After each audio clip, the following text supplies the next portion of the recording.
The gentle hum of the efficiency monitor filled Mira Tran's office as it had every day for the past 3 years. Its soothing pulse, precisely calibrated to 1/10 of a second, was designed to synchronize with the human heartbeat, nudging it into productivity-optimal patterns. Like everything else in Orbital 5, the sprawling megacity where Mira worked as a productivity systems engineer, it operated on Chronatech's Universal Time Protocol. Mira glanced at her wrist implant. 09:29:57. 3 seconds until her first meeting. She took a deep breath as the gentle chime signaled the exact moment to connect.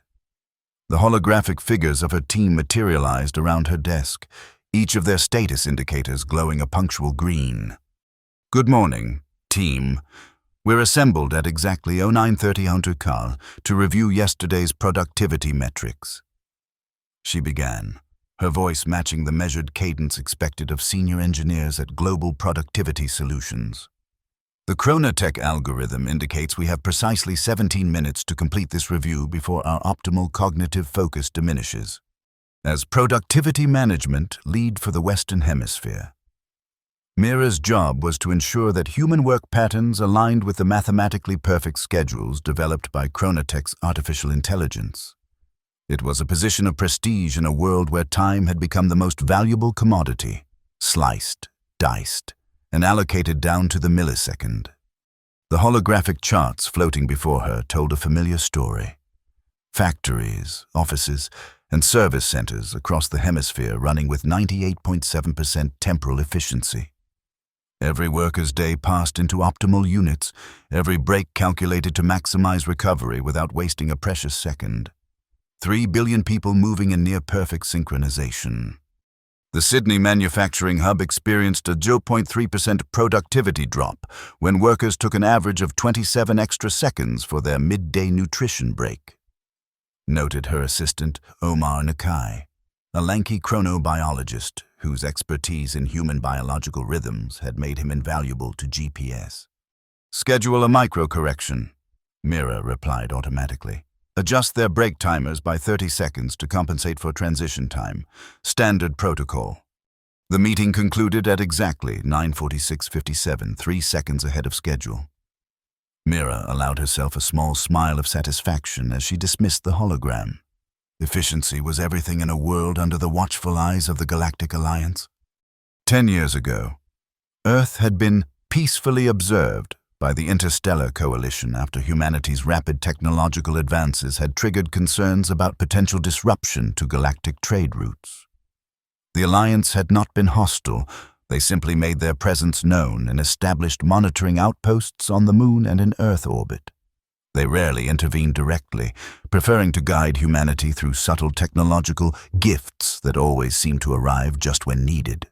One such gift had been the quantum precision timepieces that led to Chronatech's dominance of global productivity systems. Before the Alliance's arrival, humans had been sloppy with time, 5 minutes late here, 10 minutes early there.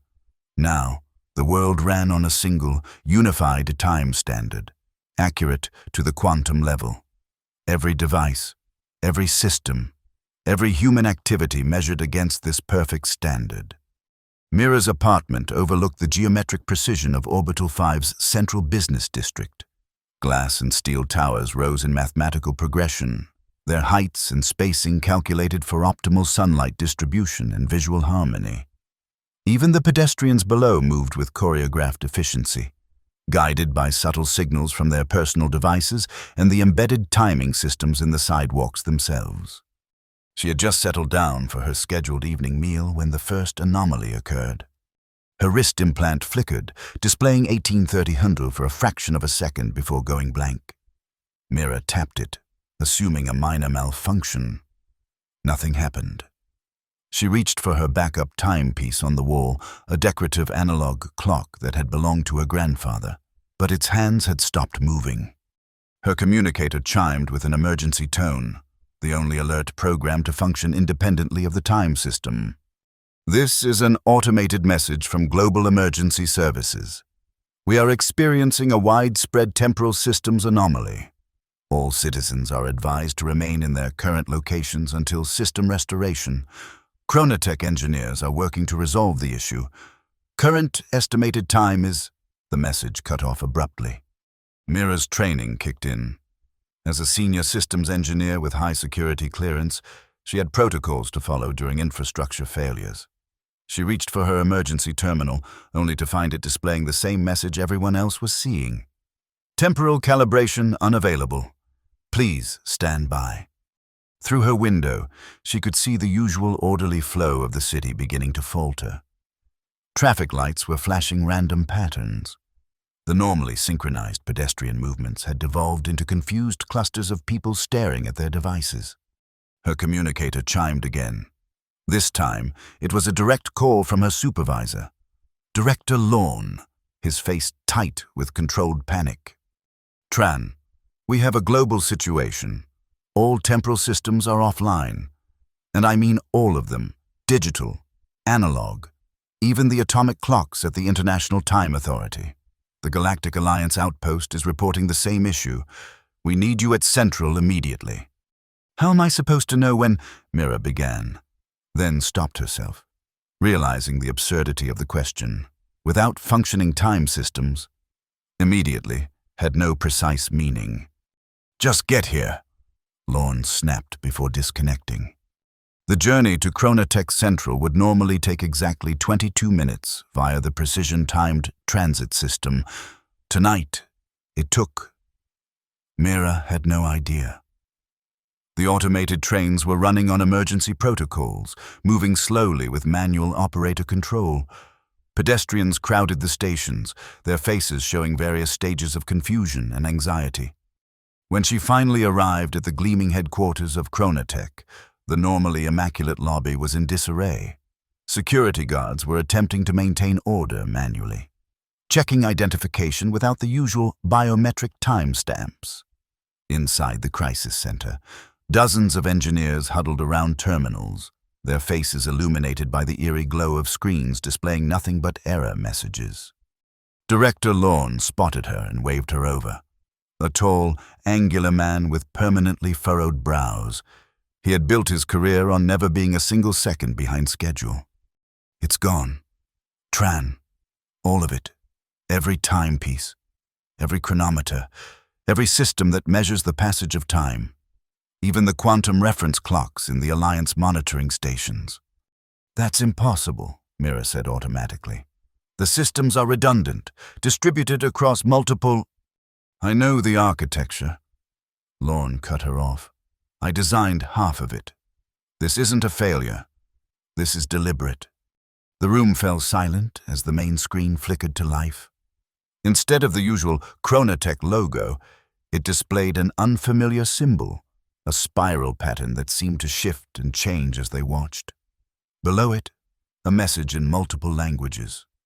Planetary schedule optimization in progress. Standard temporal references temporarily suspended.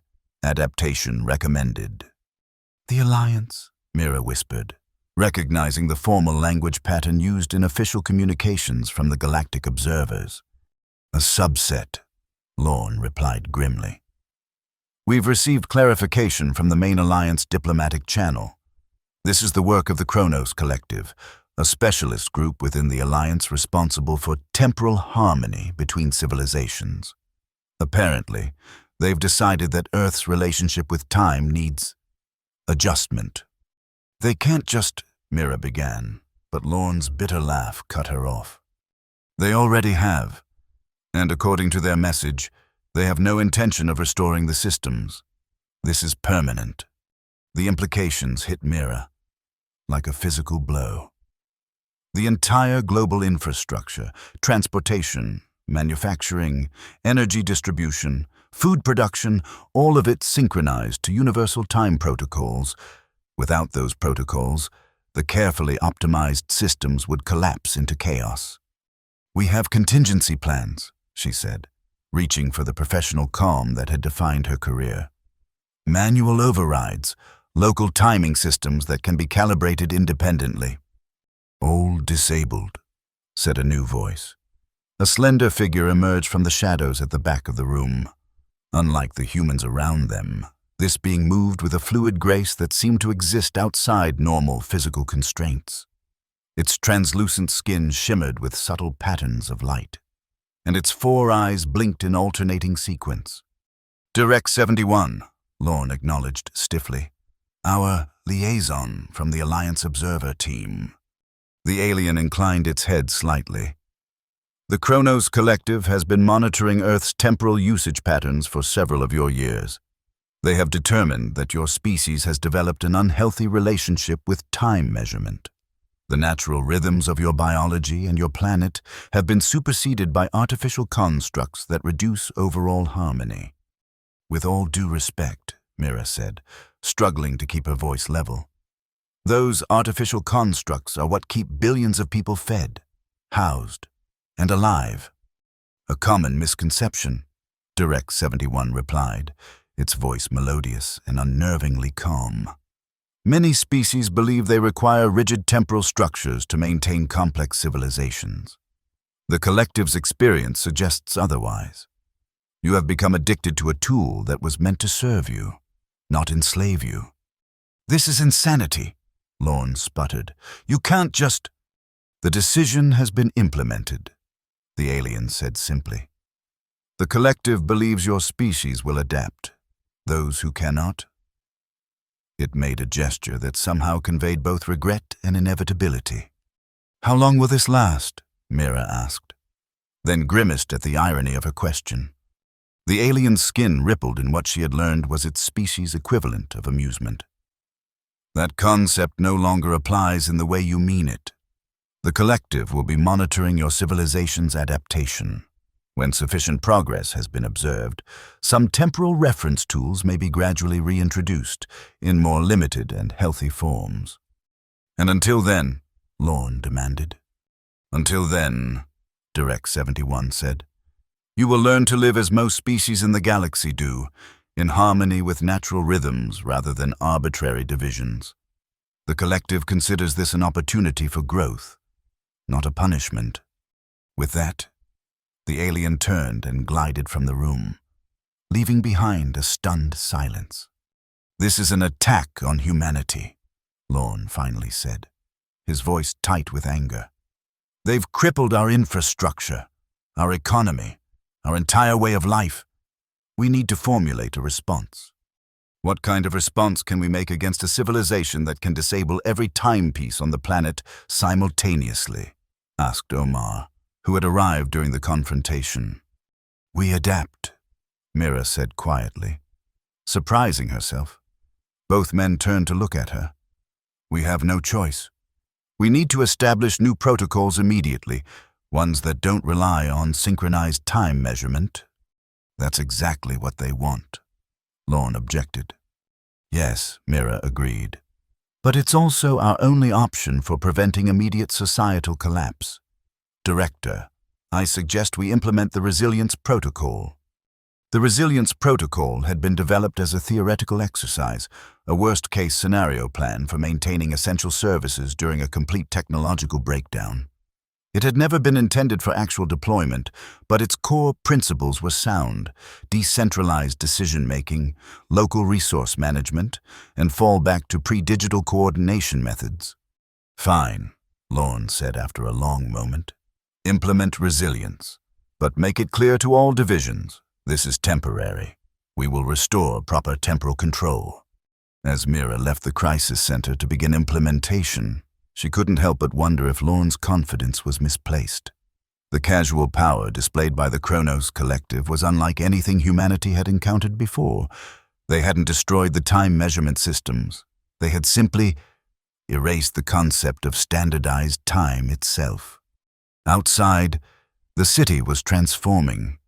The normally precise flow of traffic had given way to a strange new pattern, vehicles moving in organic waves rather than the usual regimented streams. People clustered in small groups, talking animatedly. Some looked frightened, but others, surprisingly many others, seemed almost exhilarated. The first day without time was chaos. Transportation networks ground to a halt as the automated systems that regulated their movement failed. Hospitals struggled to coordinate care without precise scheduling. Factories stood idle as just-in-time manufacturing processes collapsed. Financial markets froze, unable to timestamp transactions. But then, something unexpected began to happen. Small pockets of adaptation emerged. A neighborhood in Seoul reorganized its local services based on the position of the sun. A manufacturing facility in Brazil established a new production rhythm based on workers' natural energy cycles rather than clock shifts. A hospital in Toronto created a new patient care system based on need rather than scheduled rounds.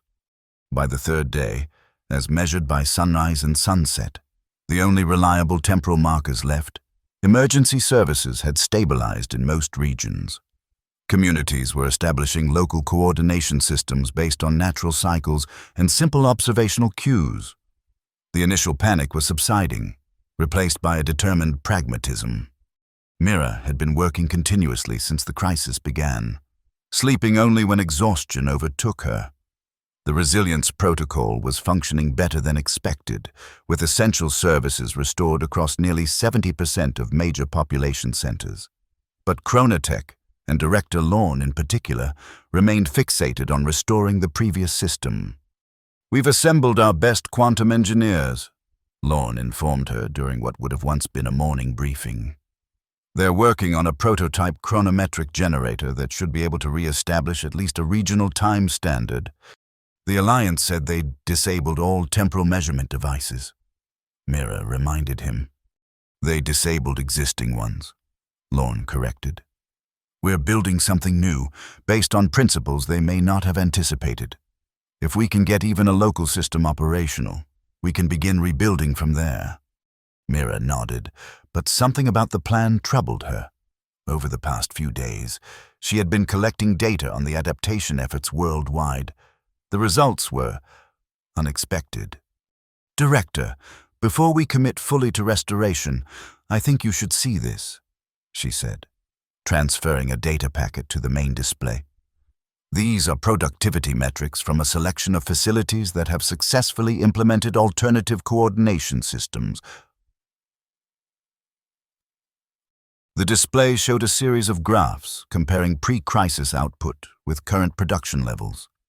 In almost every case, after an initial sharp decline, productivity had not only recovered but exceeded previous levels.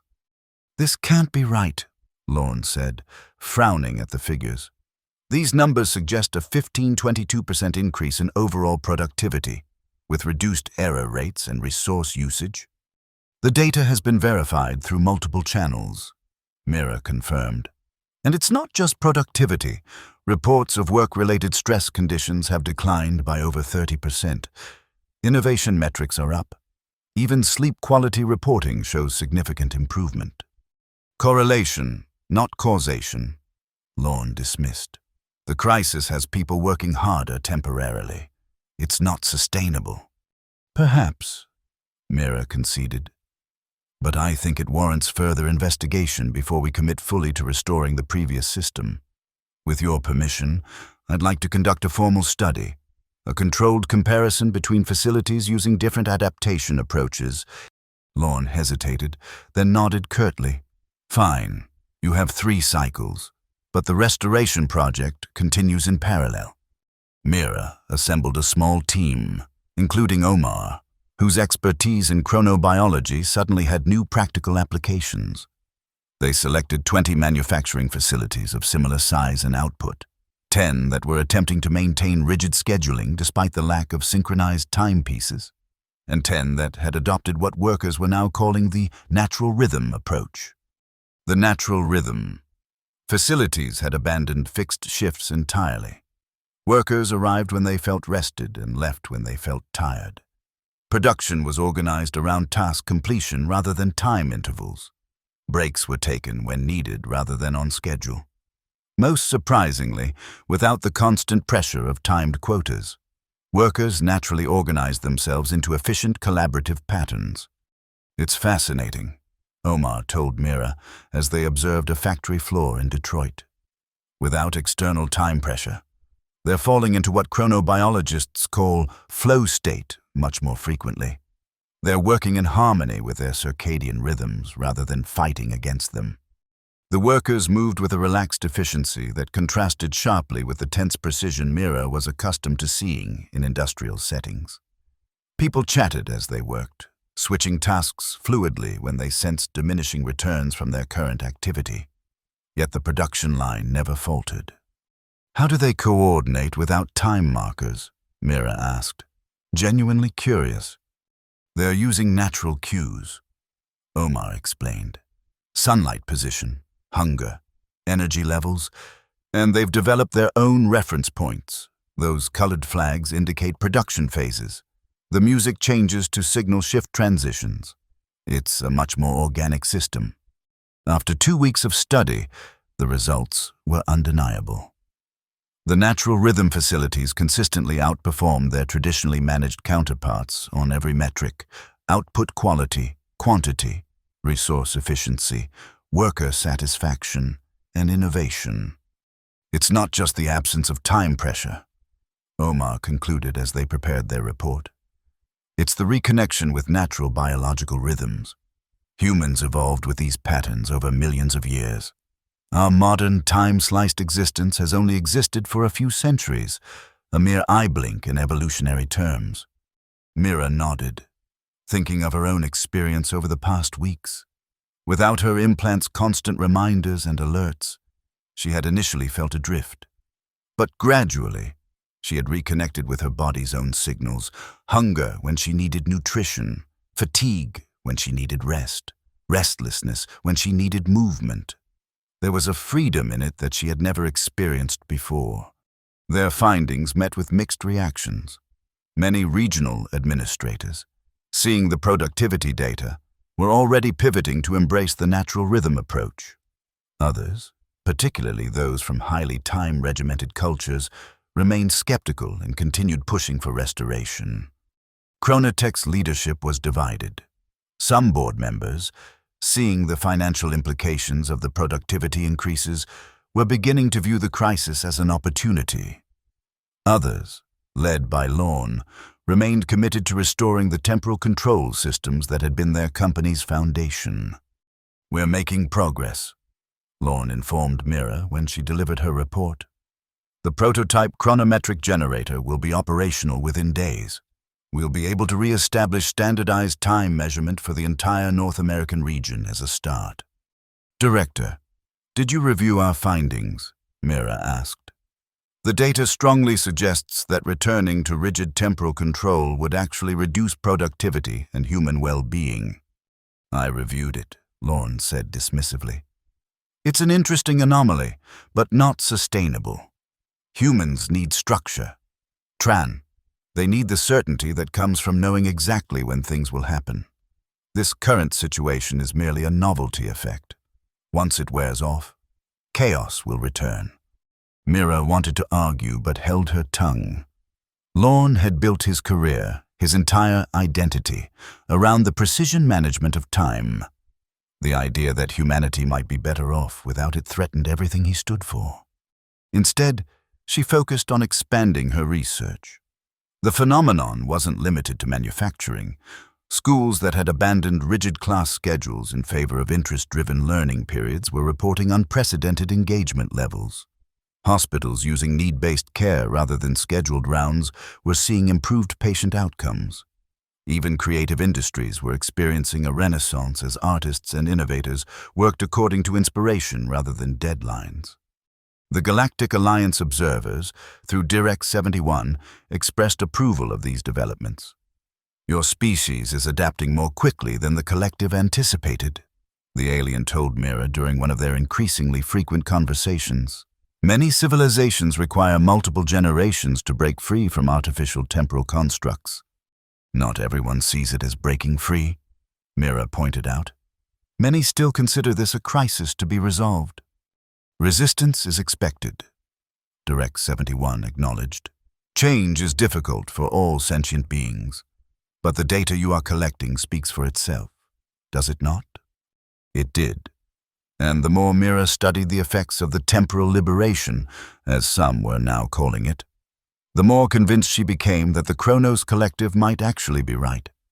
Humanity's obsession with slicing time into ever smaller units had created a society of stress, anxiety, and artificial scarcity. But just as this new understanding was spreading, Chronotech made its move. The announcement came without warning. Temporal Restoration Initiative to launch tomorrow at dawn. All citizens advised to prepare for resumption of standard time protocols. Mira immediately contacted Lorne.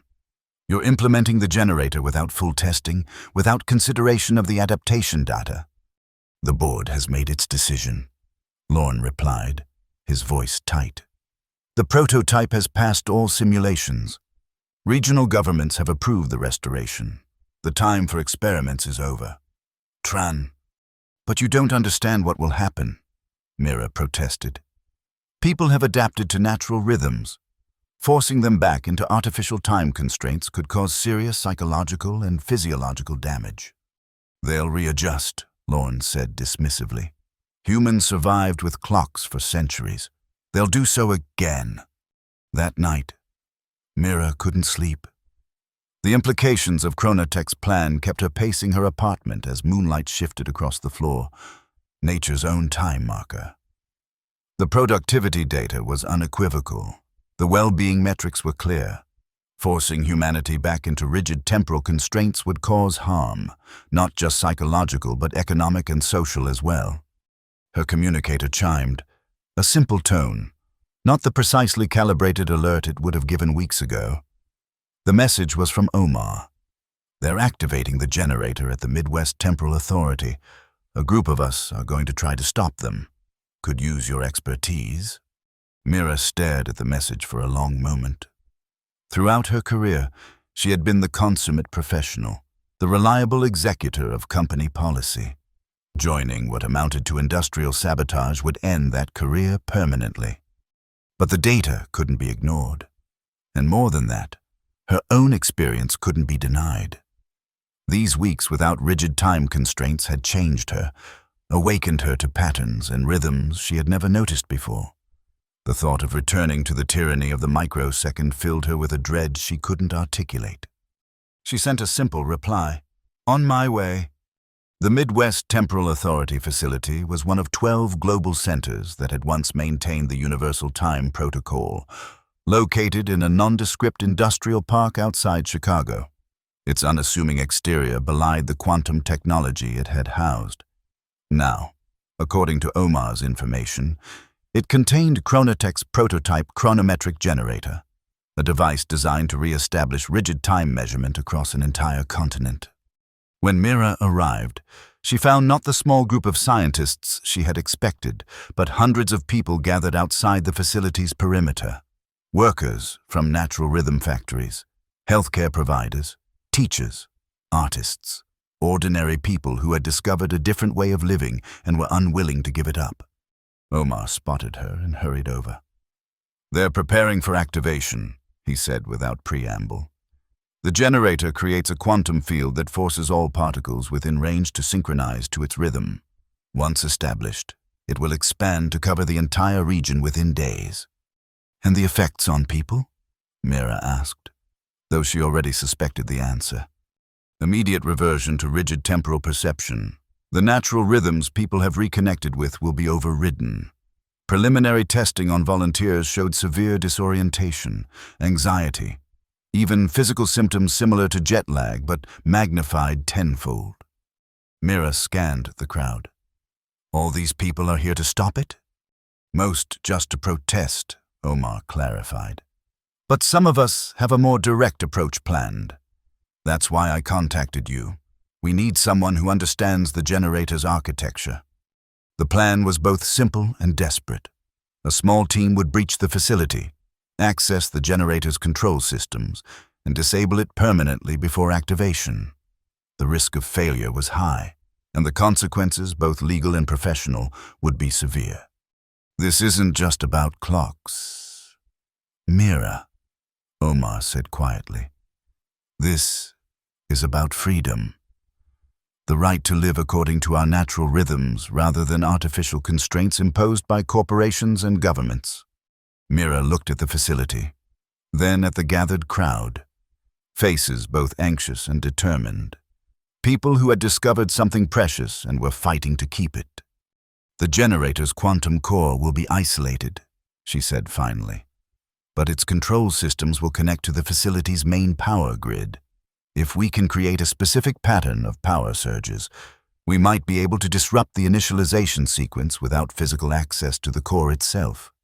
Omar's face broke into a relieved smile. "So you'll help us?" Mira took a deep breath. "I'll do more than help. I'll lead the team." The operation was dangerous, but meticulously planned.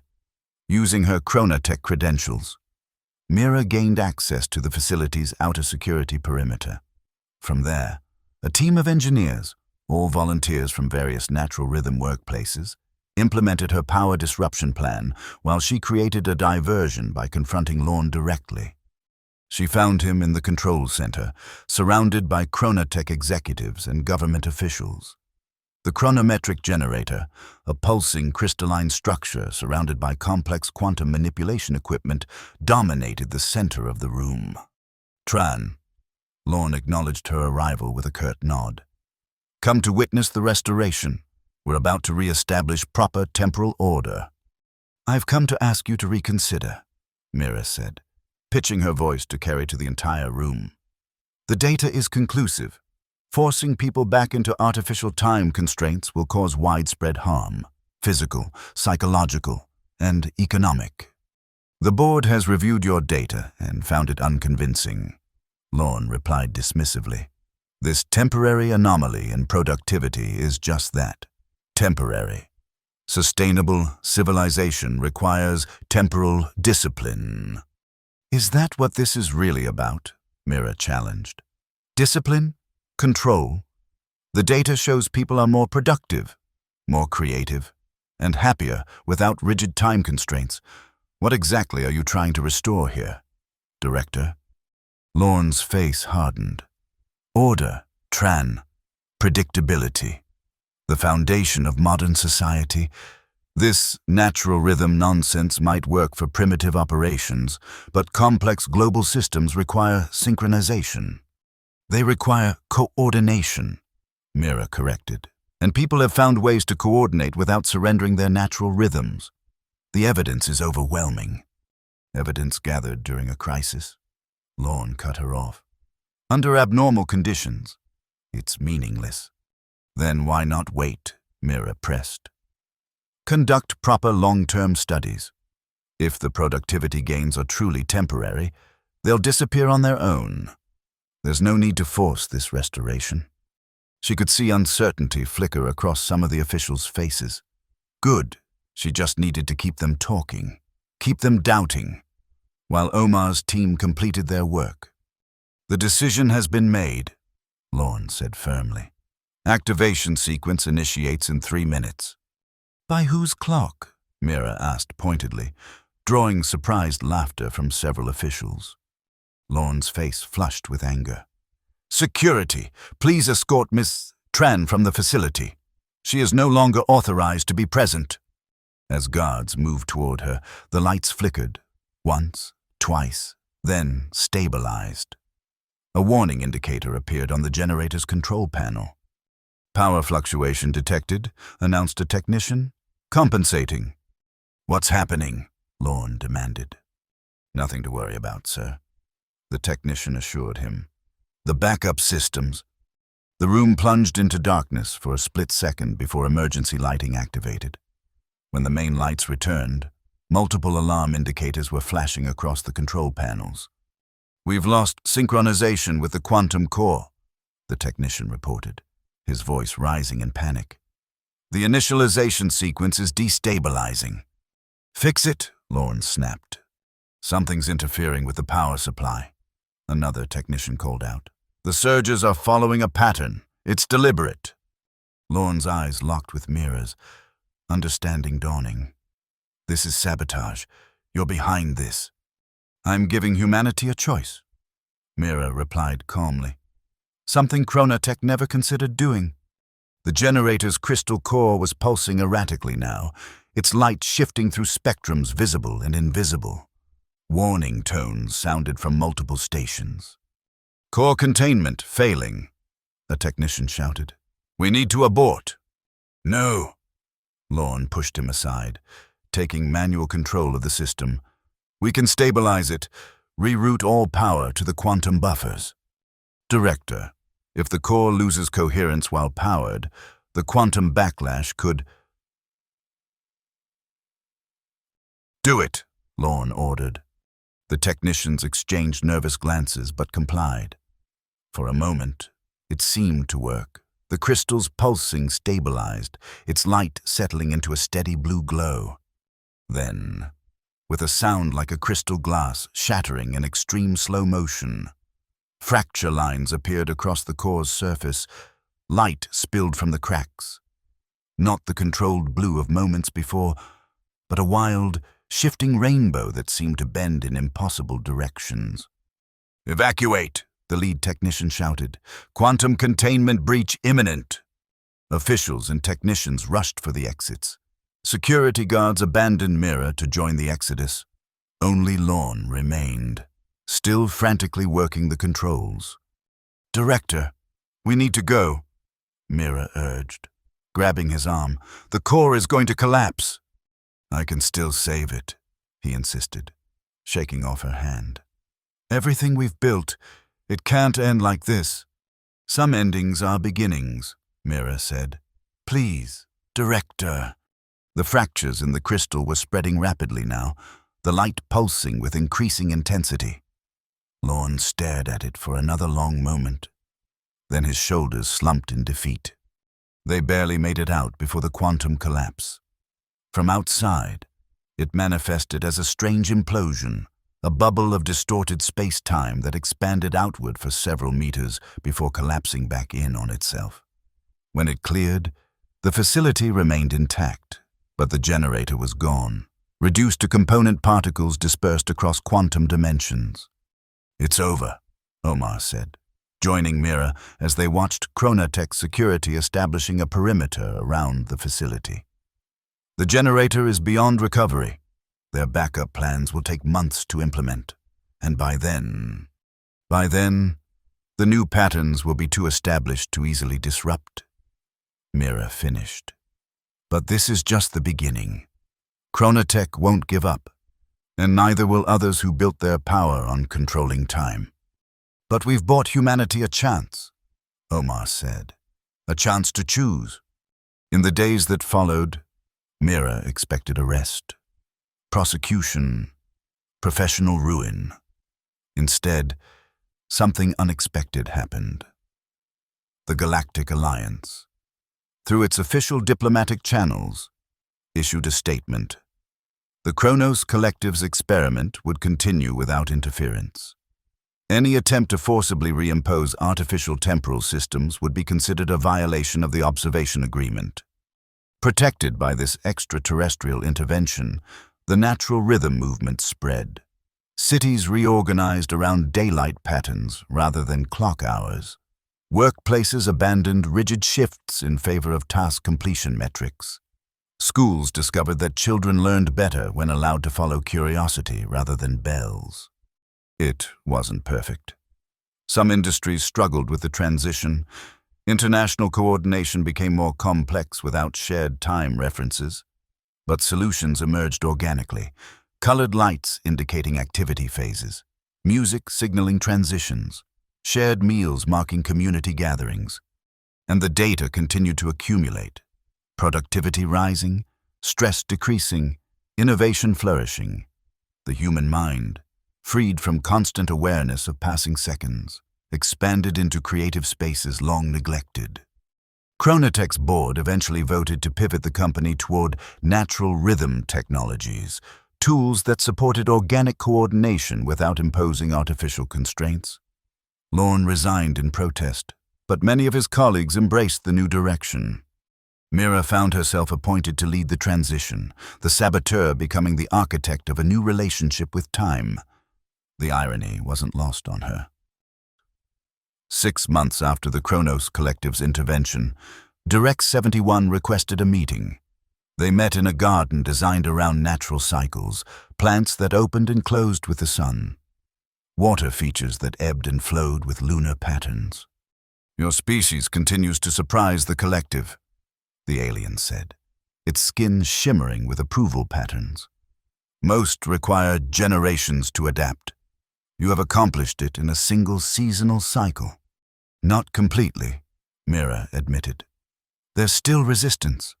Some communities have created their own mechanical timepieces, primitive, but functional." "This is expected," Direct 71 said. "The collective never intended to eliminate all temporal reference tools, only to break the addiction to micromanaged time. Simple, local references based on natural patterns are part of healthy temporal relationship. So the experiment is considered successful." "Beyond initial projections," the alien confirmed. "The collective has approved the reintroduction of limited temporal reference technologies, those that support natural rhythms rather than imposing artificial ones. Your company's new direction aligns with this approach." "And the Universal Time Protocol?" Mira asked.